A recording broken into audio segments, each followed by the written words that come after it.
Hello, ఈరోజు మనం పప్పు టమాటాన క్యారెట్ బంగాళదుంప ఫ్రై చేసుకుందాం. ఎలా చేసుకుందాం చూద్దాం రండి. పప్పు కుక్కర్లో పెట్టాను, విజిల్స్ వస్తున్నాయి చూసారా. పప్పు ఉడికిపోయింది.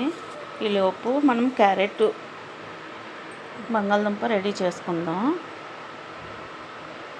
కళాయి పెట్టి స్టవ్ ఆన్ చేసి ఆయిల్ పోసుకుందాము.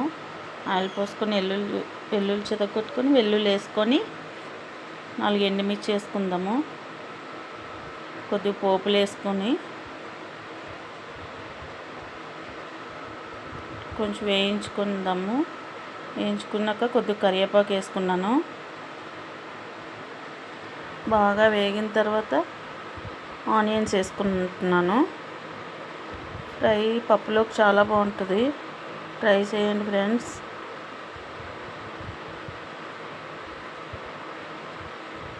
ఆనియన్స్ వేగినాయి కదా, పప్పు కూడా మరిగిపోయింది. ఇప్పుడు ఆనియన్స్ వేగిపోయినాయి. బంగాళదుంప క్యారెట్ ముక్కలు అందులో వేసేసుకుంటున్నాను. వేసుకొని కొంచెం కలుపుకొని కొద్దిగా పసుపు వేసుకుంటున్నాను. పసుపు వేసుకొని మళ్ళీ కొంచెం కలుపుకొని మూత పెట్టుకుందాం. బాగా మిక్స్ చేసుకొని మూత పెట్టేసుకోవచ్చు. ఇప్పుడు పప్పు దగ్గరికి అయ్యింది. అందులో కొంచెం కొత్తిమీర వేసుకొని పోపు రెడీ చేసుకుందాం. పోపు గిన్నె పెట్టుకొని ఆయిల్ పోసుకొని వెల్లుల్లి, ఎండుమిర్చి,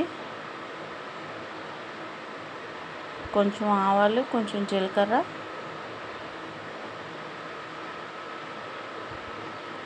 వేసుకున్నాను. కొద్దిగా కరివేపాకు. పోపు వేగిన తర్వాత పప్పులోకి మిక్స్ చేసుకుందాం. తాలింపు చాలా బాగుంది కదా ఫ్రెండ్స్. ఇప్పుడు ఆలుగడ్డన క్యారెట్ మిక్స్ చేసుకుందాం. కూరని ఫ్రైని. ఆలుగడ్డ ఫ్రైలోని స్టార్టింగ్ సాల్ట్ వేయకూడదు, అంటికిపోతుంది. దించేసే ముందే సాల్ట్ వేద్దాం. అయిపోయింది ఫ్రై. సాల్ట్ వేసుకున్నాను. ఇంకొంచెం మగ్గితే కొత్తిమీర వేసుకొని స్టవ్ ఆఫ్ చేసుకోవచ్చు.